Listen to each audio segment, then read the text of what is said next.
కిరణ్ గారు. హాయ్ అండి. అయితే బేసికల్లీ ఇప్పుడున్న జనరేషన్ ప్రకారం ఎక్స్ ఎప్పుడైతే లైఫ్లోకి బ్యాక్ వస్తుందో వాళ్ళిద్దరూ సెట్ అవుతారు.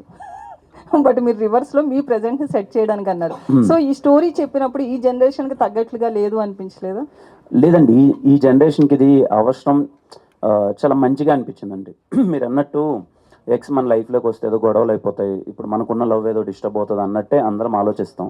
కానీ ఎప్పుడైతే తిను నాకు కథ చెప్పినప్పుడు ఎక్స్ మనకు కేర్ టేకర్లా మారితే ఎలా ఉంటుంది, ఎక్స్ వచ్చి మన లైఫ్లోకి నిజంగా మన తప్పులని తెలిసి వాళ్ళు మన కేర్ టేకర్ అయ్యి మన ప్రజెంట్ లవ్ని ఏదైనా మనకు ప్రాబ్లమ్స్ ఉంటే సెట్ చేస్తే ఎంత బాగుంటుంది అన్నది చాలా క్యూట్ ఎమోషన్ అండి. మీకు సెకండ్ హాఫ్ ఆ ఎమోషన్ మీకు చాలా బాగా నచ్చుతుంది.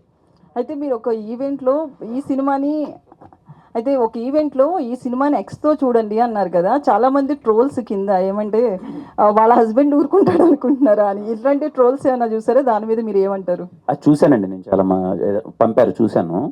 నేను ఓకే అది ఫన్నీ నోట్ అని కాదు, కానీ ఈ సినిమాలో మేము మంచి ప్రయత్నం చేసాం.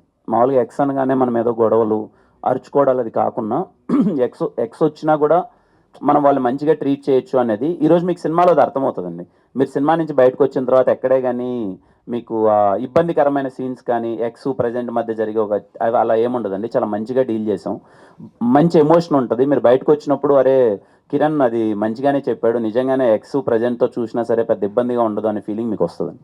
అయితే మీరు ఒక 10 మందిని అంటే హెల్ప్ చేస్తాను ఆర్థికంగా అంటూ చెప్పారు కదా, అంటే ఏ విధంగా చేస్తారు? బేసికలీ ఏంటంటే హీరోలు కావచ్చు, చాలామంది ఇట్లా స్టేజ్ల మీద చాలామంది చెప్తుంటారు ఇట్లా చేస్తా అట్లా చేస్తా, బట్ దాన్ని ప్రూవ్ చేసుకున్న ఆర్టిస్టులు కొంతమందే ఉంటారు.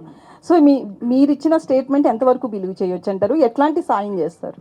నేను ఆల్రెడీ చేయడం స్టార్ట్ చేసిన తర్వాతే ఈ మాట చెప్పానండి. I mean the process. నేను ఆల్రెడీ కొన్ని చేస్తున్నాను, అది ఎలా ఏంటి అన్నది వీఆర్ వర్కింగ్ అవుట్. ఎలా చేస్తే రైట్ పీపుల్కి అది రీచ్ అవుతుంది, ఎవరికి పడితే వాళ్ళకి కాకుండా రియల్లీ ఎవరైతే ఇంట్రెస్టెడ్ ఉన్నాడో రైట్ పీపుల్కి. ఎందుకంటే చాలామంది అప్రోచ్ అవ్వచ్చు, కానీ మన అందరికీ చేయలేము, మన పరిస్థితి కాకపోవచ్చు. కానీ ఎవరికైతే చేస్తున్నామో ఒక రైట్ వేలో చేద్దామన్నది మేము ప్లాన్ చేస్తున్నాం. అది ఏంటి అన్నది త్వరలో నేను ఎలా ఏంటి అన్నది ప్రాసెస్ నేను చెప్తానండి. బట్ మేము ఆల్రెడీ వీ స్టార్టెడ్ సంథింగ్.